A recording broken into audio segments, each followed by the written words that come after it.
Hey, what's up guys? It's Coach Jay here at CrossFit North Cobb. I just wanted to follow up on the last video we made for our run warm-up technique. I got some great response, great feedback from that, and I just wanted to kind of expand on that a little bit today in this video. Show you some new things that I've added into my warm-up routine that really kind of focus on hip health, or actually having really strong hips and active glutes when I'm running. You'll see a sample workout that I've also done after my warm-up, and then you'll see some cool down stretching that I like to do as well. So you'll kind of get to see the before, the actual running part, and the after part, and how I put it all together into a routine or a workout. And these are things that I do all the time, and things that I hope will help you improve your running performance and efficiency. So I hope you enjoy. Thanks. So I've recently started to incorporate what we call the quadruped series. It's 4 motions, 4 ranges of motion of the hip. As you can see here, I'm doing circles forward. I'll then do circles backwards, and then I'll do straight leg raises out to the side, and then we'll end up with a scorpion kick at the end. I try to really focus on maintaining the most range of motion possible through all 4 movements to really open up the hip so that I have full range of motion of that hip when I'm running. I'll usually try to do 2 sets of about 10 to 15 reps of all 4 of the movements on both sides to really get the hips and glutes fired up before we start our run.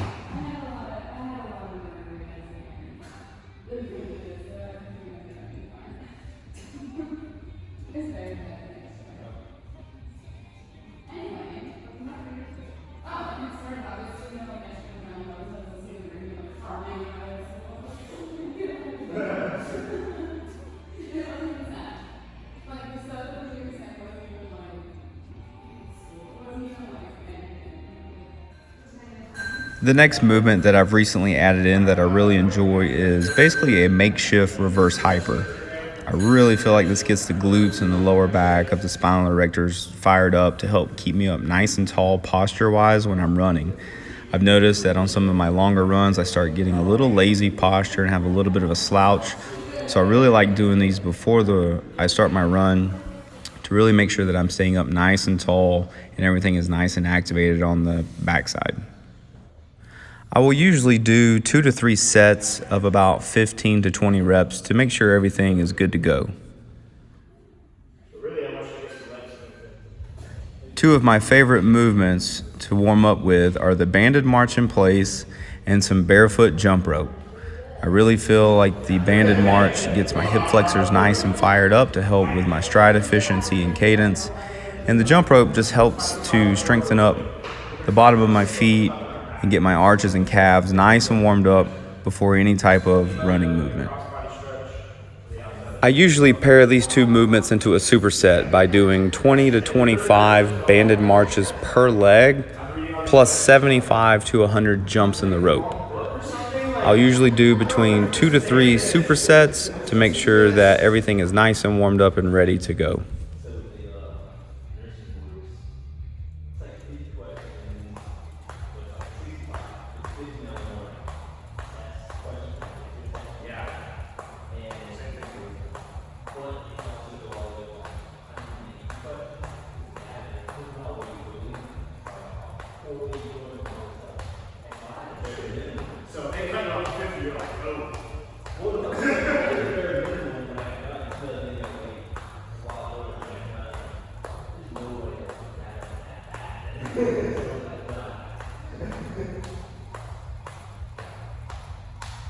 Like there was one question where there was a video of that where you do an air squat.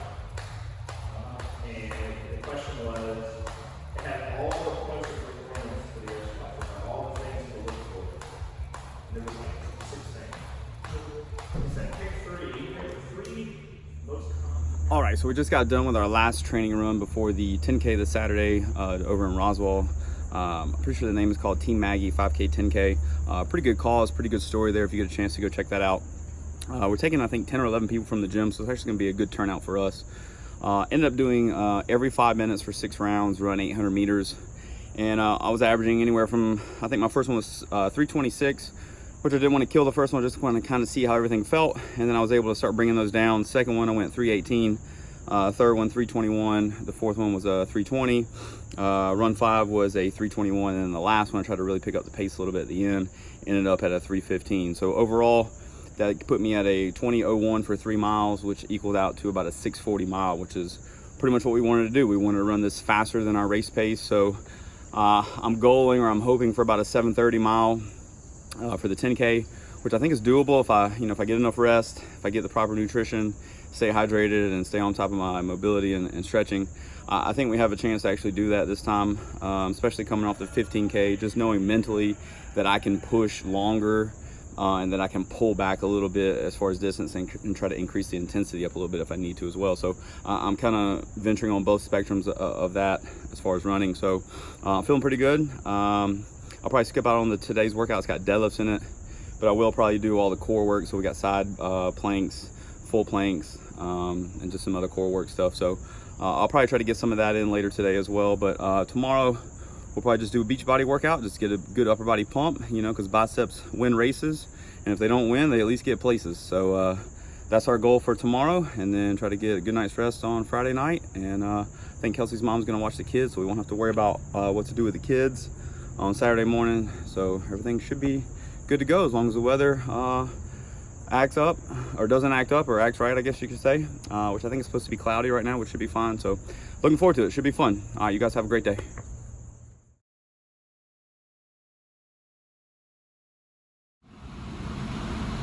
After each run, I like to start with some foam rolling to begin my cool down.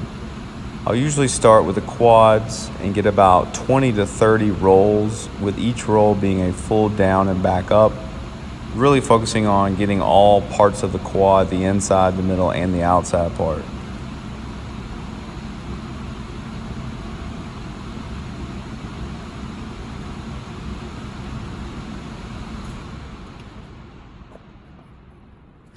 After the quads, I will switch to the bottom of the IT band where it inserts around the knee, just to make sure that the IT bands don't get too tight and try to pull on the knee and cause any discomfort. I'll try to go all the way around to the front side of the knee, back out to the IT band, and just kind of making sure I get all aspects of the IT band fully.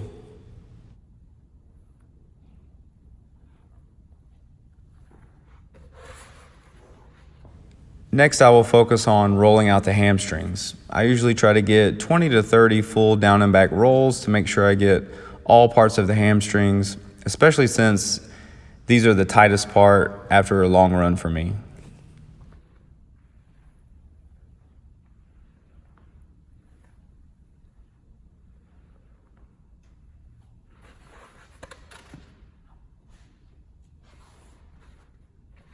After the hamstrings, I'll transition to the middle upper back, especially if it was a longer run and I felt like my posture was getting a little bad.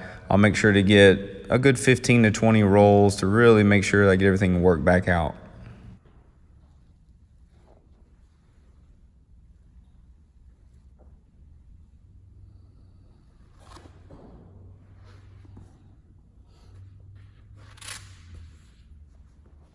I'll finish my foam rolling by focusing on the Achilles and calves next.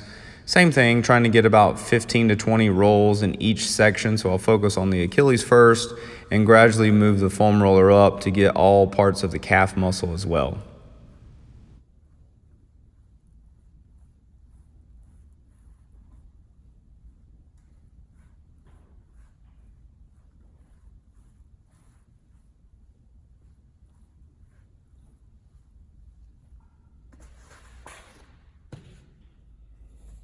After foam rolling, I'll switch to a more static stretching style. Here I'm doing a banded hamstring stretch where I rely mainly on the band to pull the leg up. Remember to try to keep the leg as straight as possible. I'll also try to do a 2 by 1 minute each leg stretch. So I'll stretch one leg for 1 minute, rest, switch to the other leg, stretch for a minute, and then repeat that again.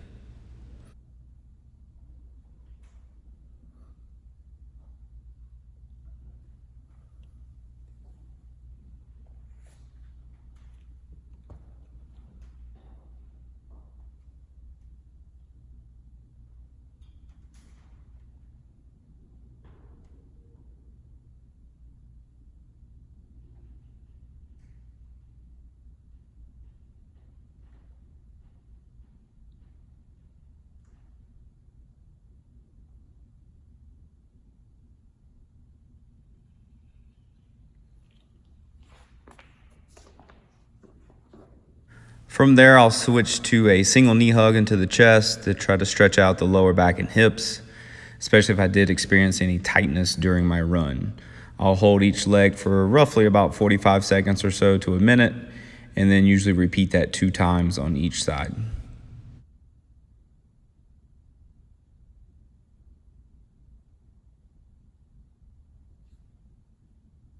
After the knee hug into the chest, I'll do a cross-body pull where I'm pulling on the outside of the knee across the body while looking and reaching the opposite direction to get a good stretch on the outside of the hips and the glutes.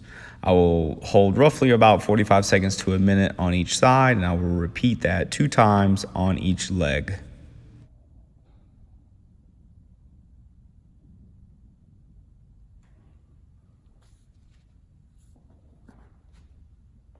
From there, I will transition into a butterfly stretch where I focus on bringing the feet together and into the body as close as I can, while grabbing onto the toes and pulling myself up nice and tall. I'm really looking for the chest to stay tall and that back to be as upright and as flat as the floor.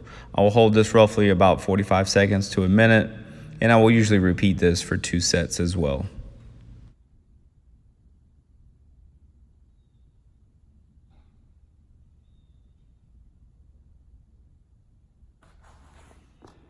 Next, I will transition into a seated hamstring stretch by focusing on keeping the legs straight and reaching out by hinging from the hips to reach out for the toes. Depending on how tight the hamstrings are, I will try to hold this for at least a minimum of 30 seconds, up to a minute if I can. I'll take a break and then I will repeat this for a second time as well. I'll slowly start working my way down my feet to try to get a little bit more stretch as the hamstrings do loosen up.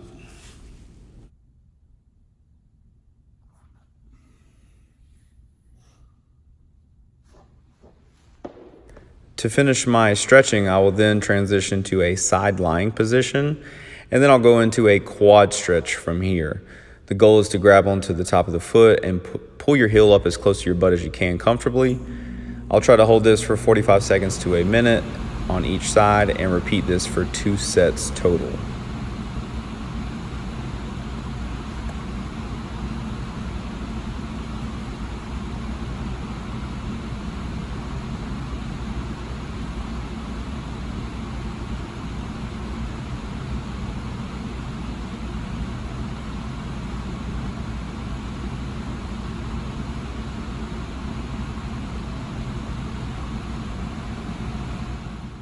I hope you enjoyed the video and found it helpful, and that you'll continue to follow us on our journey as we keep training for the half marathon down at Disney on November 2nd. In the meantime, if you have any questions about running or how to improve running, feel free to reach out to us at CrossFit North Cobb.